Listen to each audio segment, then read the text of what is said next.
Fala galera, beleza? Bem-vindos a mais um Tiuli Explica, playlist aqui de vídeos que eu tento te mostrar na prática como fazer mais dinheiro no mercado financeiro. E dentro dessa nossa jornada de ganhos automáticos, eu vou te ensinar aqui uma das coisas mais importantes que você tem que analisar na hora de fazer a tua máquina de ganhos automáticos. E aqui eu vou explicar um conceito importantíssimo sobre vantagem competitiva. Para quem não sabe, uma vantagem competitiva é quando a empresa ela tem retornos acima da média dos seus concorrentes, do seu mercado. E isso foi muito bem abordado por um professor de Harvard chamado Michael Porter. O Porter, ele criou uma metodologia chamada as 5 forças de Porter. E aí eu vou fazer agora o caso da empresa de aviação Gol. De qualquer maneira, esse aqui não é um vídeo sobre recomendação de comprar ou vender a Gol. Eu só quero te mostrar a metodologia e a gente vai te mostrar através de um caso prático. A indústria de aviação é uma das indústrias mais complicadas de você ganhar dinheiro. Eu recomendo que você entenda muito claramente isso aqui, tá? A gente tem as 5 forças. As 5 forças eu vou te mostrar aqui. Primeiro são a rivalidade entre os concorrentes. E você já deve ter percebido quantas empresas de aviação comercial entraram e saíram no mercado desde que você se entende por gente. A gente já viu a Avianca, a gente já viu a própria Gol. Quem aqui não lembra da Varig, da VASP, da Latam,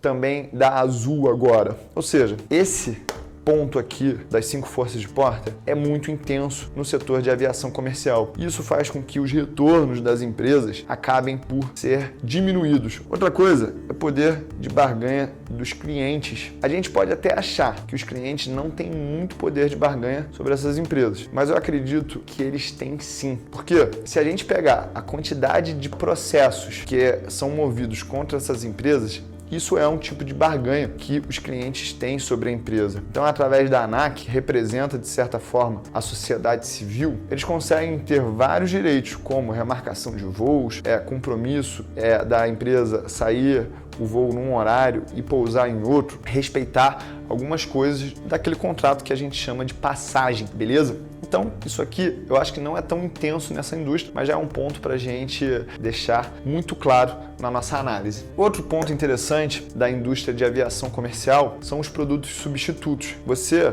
sabe muito bem que se você não quiser ir de avião para um lugar, você tem outras alternativas. Eu vou falar aqui da parte mais rentável da aviação comercial no Brasil, que é a ponte aérea Rio-São Paulo. Eu tenho um amigo que ele adora dirigir. Eu acho que ele gostaria até de ser motorista em outra vida, né? Que é o Pablito. O Pablito se amarra em pegar o carro dele no Rio e ir para São Paulo de carro. E isso é um produto substituto. Pode ser, tirando o Pablito aí que gosta de dirigir, porque você tem medo de avião, porque a passagem está mais cara, porque você não encontrou voos. Mas a grande questão é o seguinte, você não tem uma única alternativa de ir para São Paulo, que é de avião. Você pode ir de ônibus, de carro, pode ir até de bicicleta, né? Tem algum outro produto substituto? Poderia ter. Há muito tempo o pessoal fala de ter um trem-bala entre Rio e São Paulo. E um dos grandes motivos pelo qual as pessoas desconfiam que esse projeto não sai do papel é o lobby ou o poder dessa indústria para vetar esse investimento. Vamos dar uma outra olhada, que é o poder de barganha dos fornecedores. Se você parar para pensar, não existem muitos fornecedores, tanto de equipamentos de aviação, mas também de mão de obra. Por quê? Os pilotos, que são fornecedores de mão de obra para aviões, eles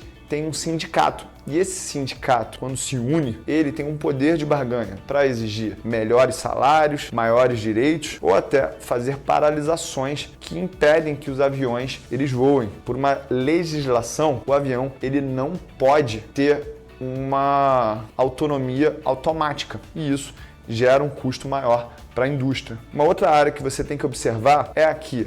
A gente tem, no mínimo, 2 grandes fornecedores de aviões, que é Airbus, europeia, e também a Boeing, que é americana. Quando essas empresas decidem lançar novos modelos de aviões, esses aviões que essas empresas como a Gol têm, ficam ultrapassados. Em algum momento, a legislação pode falar também assim, olha, esse modelo aqui ele está muito antigo, precisa ter uma atualização tecnológica para continuar servindo a população. E aí, empresas como Gol, Azul e Latam são obrigadas a atualizar esses equipamentos. Outra coisa importante também é que a mão de obra, os pilotos formados para dirigir, pilotar Boeing, eles têm que passar por um treinamento caro e árduo. E aí, quando existe uma troca de equipamentos, eles também são obrigados a fazer novas horas de treinamento, novas horas de voo, o que encarece esse processo de troca. E isso impede que exista um leilão por parte das companhias como a Gol, falando assim: ó, Boeing, se você está cobrando muito caro, eu vou mudar toda a minha frota para a Airbus. A Boeing fala assim: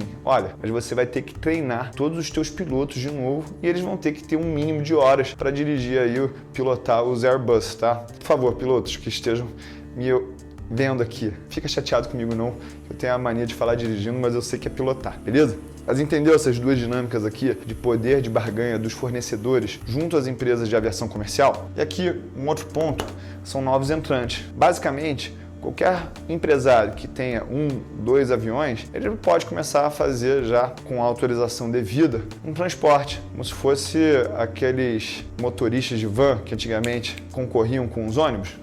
É exatamente o que pode acontecer também nas companhias aéreas. E o mais interessante é que as companhias aéreas, elas têm o poder de comprar um avião, fazer um leasing, parcelar muito com dinheiro emprestado esses aviões. Então, o montante mínimo necessário para você começar uma companhia aérea não é tão alto quanto a gente imagina, beleza?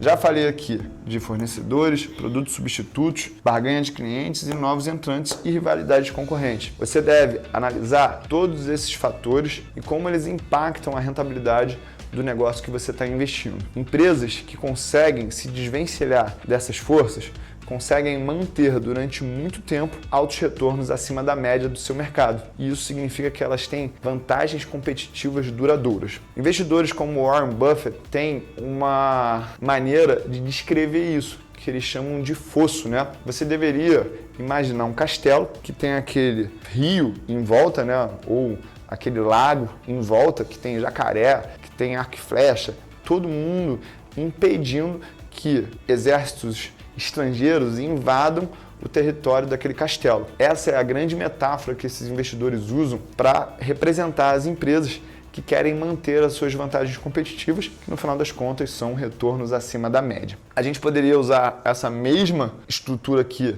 para falar da Cielo também, novos produtos substitutos, rivalidades entre concorrentes, poder de barganha dos clientes, poder de barganha dos fornecedores e também novos entrantes nesse mercado. E aí a gente fica com muito mais clareza por que essas empresas saíram de patamares muito elevados de cotações e tiveram grandes quedas nas suas cotações. Isso por quê? Porque os retornos que eram altos começaram a ficar mais comoditizados. Essa é a palavra que o mercado usa aí para descrever essas empresas. Então, se você quer gerar ganhos automáticos, você tem que fazer uma análise prévia desses critérios aí para essas empresas. E se você quer aprofundar esse tipo de estudo, entre o dia 22 e o dia 29 de novembro a gente vai fazer a Semana dos Ganhos Automáticos, que é uma semana 100% online e gratuita para quem quer aprender a fazer o dinheiro trabalhar para você, enquanto você está curtindo a vida ou trabalhando ainda mais para acelerar esse processo aí de independência financeira. Vem comigo, porque é só o começo e estamos juntos.